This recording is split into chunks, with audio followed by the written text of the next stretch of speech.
In this video, shot in 1991, during a total eclipse of the sun, the television camera focused on a bright object in the sky. It then panned down to the roofs to establish the relative position and distance of the UFO. Here is the object on the film editor's screen. It's like a spinning top or a saucer which is turning.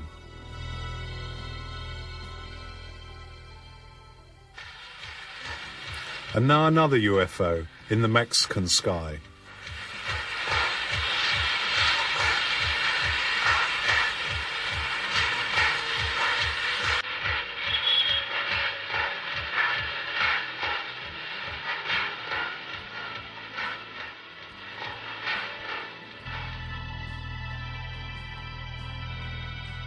Let's look at it again on the editor's screen. These are totally amazing images.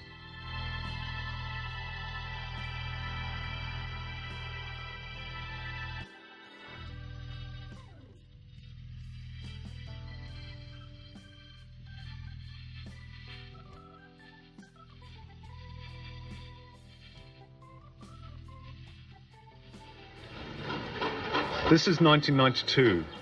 Watch the UFO as it moves about the sky.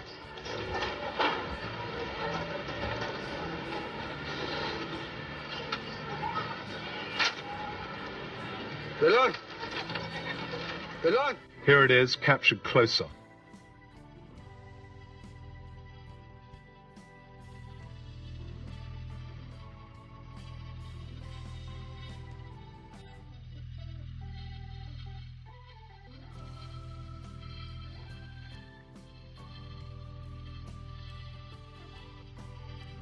No. 1994, and another UFO. This time in the skies over Mexico City itself.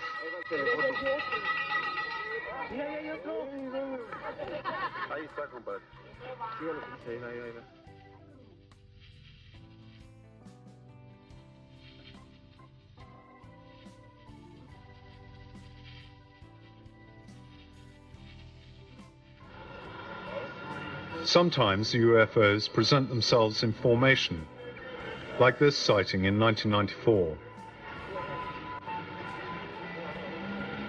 The question as to the authenticity of the films seems to have been answered by Professor Quezada. To be a hoax, they would have had to have falsified the film on hundreds of videos taken by the vigilantes. A very expensive conspiracy. Who could possibly gain from it?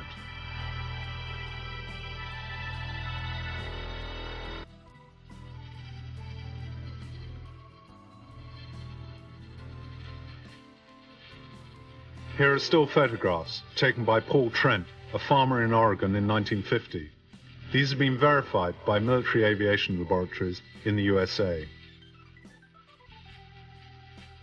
Here is a photo of a UFO taken in Germany and a thermographic analysis. These are two photographs taken in New Mexico, USA, in 1992 near the Manzana atomic base. UFO sightings are common over these kind of facilities. And this is a long series of photos taken in 1987 by a Mr. and Mrs. Walton in the Gulf Breeze area of the USA. Some claim that they're a hoax, but examination of the photographs by a leading expert has confirmed their authenticity. I was confronted with the problem of, could this be real? It was hard to imagine that Mr. Walters could hoax photos and then have everybody else, have so many other witnesses agree with him. It would have to be a grand conspiracy. Or else, other people were seeing something and he was photographing it. In any case, I studied the photos very carefully. My conclusion is that all those sightings were real. It's important to remember that the same phenomenon was photographed in other countries at the same time.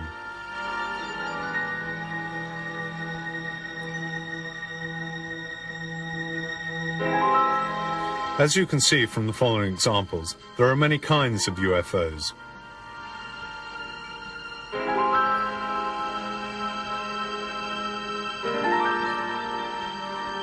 Another element in the study of UFOs is the examination of traces that are left on the ground where alleged sightings have taken place.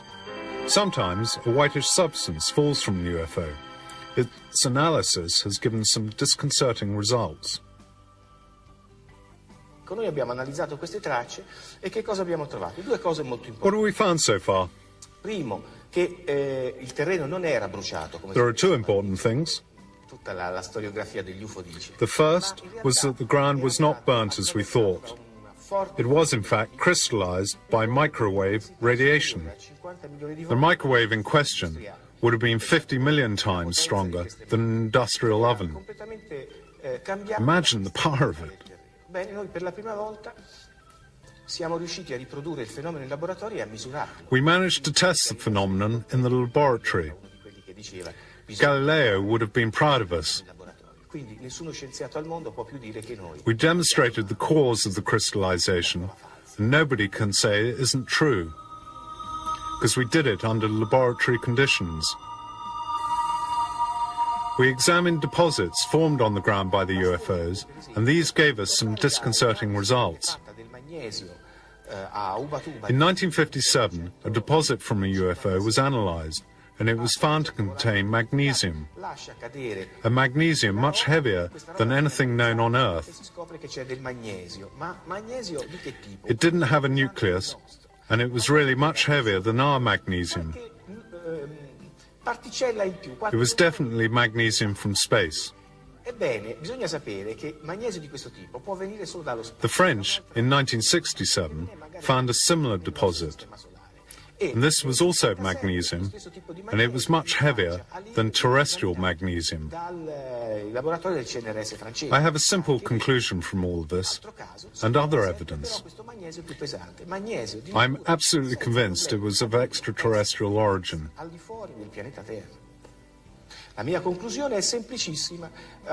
On this planet, we don't have the technology to make this form of magnesium. I'm convinced of this. Oggi siamo sicurissimi che il fenomeno è esogeno al pianeta Terra, cioè viene da fuori, è tecnologico, non è di nostra competenza, non lo sappiamo riprodurre. And what do the authorities say about UFOs? For many years, they've denied or ridiculed these stories, but their attitude has now partially changed. We saw a big object in the sky which we couldn't identify.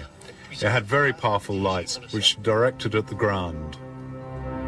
In 1989 and 1990, there were numerous sightings of a UFO in Belgium by more than 2,000 civilians and numerous police patrols. It was a triangular object with 3 lights at the top and 1 in the center. It was flying silently at very low altitude just above the ground. This photograph of the object, complete with thermographic analysis, is a filmed sequence.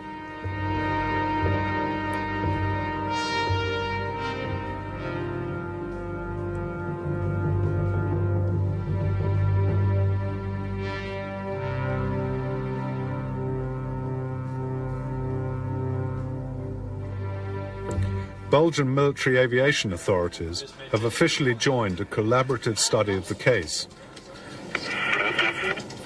After ground radar revealed the presence of the object, some jet fighters were scrambled to intercept the UFO, but without success, because the object performed some incredible maneuvers, demonstrating it was in some way guided. Was it an experimental military aircraft, like the stealth bomber? The US government has denied this possibility. The stealth bomber is also noisy, and the question is, why would a foreign experimental plane fly at low altitude over a densely populated area? Belgian Air Force General Charles de Bruer held a press conference on the 18th of December 1989 to confirm that they had intercepted UFOs.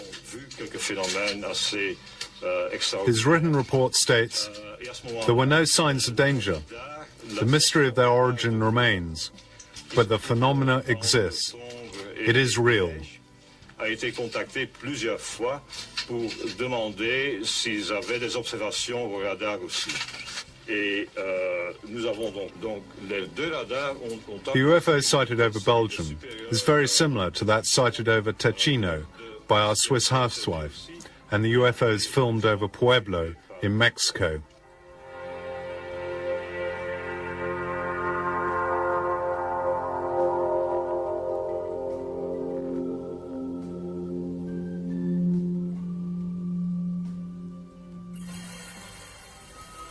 Other official confirmation includes the President of Brazil, President Kubitschek, who in 1958 declared that a Brazilian Navy ship had sighted and photographed a flying saucer.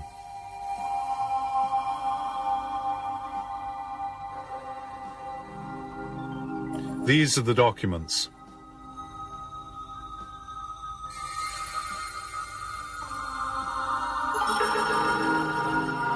Spain has recently declassified some documents which confirm the sightings of UFOs. In June 1976, on the Canary Islands, hundreds of people saw a white light which emitted rays. It is written by a local military commander. In addition, there are accounts of humanoids being seen during UFO landings.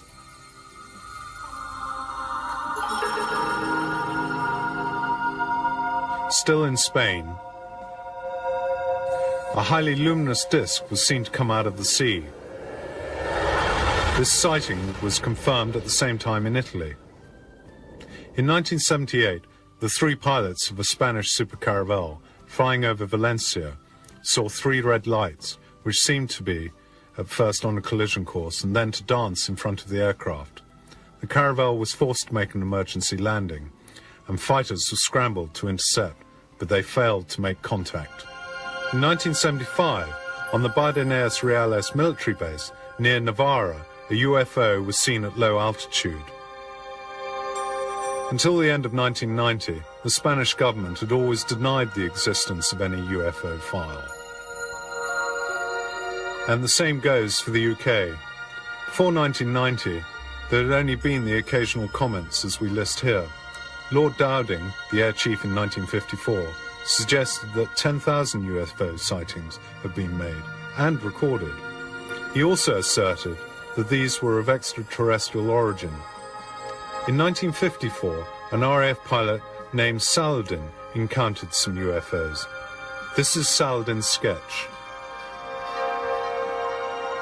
Ralph Noyes, Defense Secretary, is said by 1964 to have seen Air Force film of UFOs.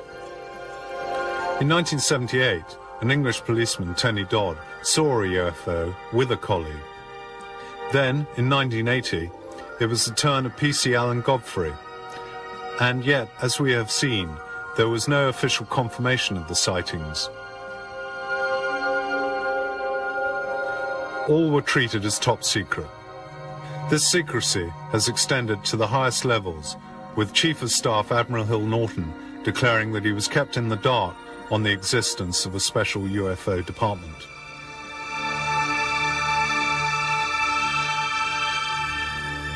An exceptional case from Woodbridge in Suffolk involved what is believed to be a case of broken down UFO.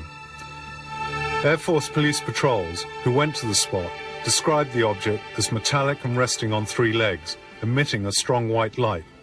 As they got closer to the object, the engines of their cars cut out and the radio contact was lost.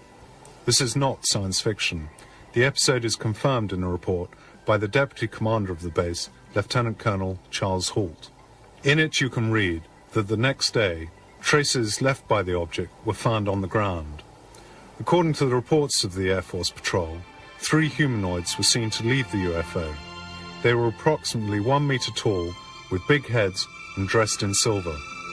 The commander of the base, General Gordon Williams, is reported to have said that the creatures seemed to communicate by a series of gestures and telepathy. This encounter has never been officially confirmed.